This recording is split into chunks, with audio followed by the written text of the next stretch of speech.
Hello and welcome to a Photoshop tutorial where today I am going to be teaching you how to create a custom brush preset of a logo or signature or any black and white image.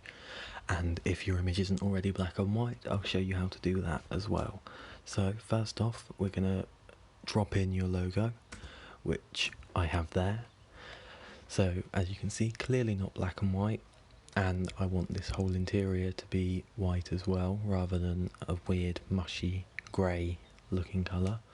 So the way we're going to do that is we're going to go up into adjustments and then use the threshold tool, and we're going to take the slider and you can make it all black if you want it to be completely filled in, or you can take it up here until you've just got the outline. Obviously you don't want to make it all white, because if it's all white there won't be any brush there.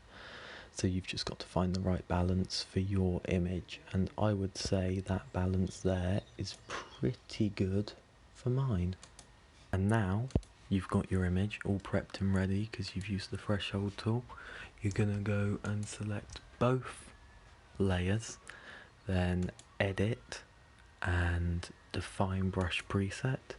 Then you can see in this little window here you've got 750 pixels. Yours might be larger, might be smaller, and in the white outline that is what will come up when you use the brush. So I'm just going to go ahead and name this logo.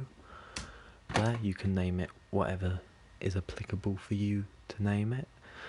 And then now when I click off of this, if I just make a new layer at the top and hide these, you can see I have a logo brush, and you can resize it as you would do regularly with a brush. You can change the colour as you would do regularly with a brush. You can go in and change the spacing, so if you draw with it you can get a bunch of logos next to each other rather than, so you can see there, if you make the spacing much closer you can get like a solid lump of logo.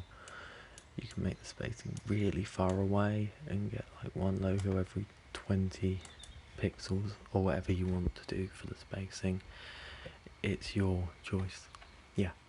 So that is the end of this tutorial on how to create a custom logo brush.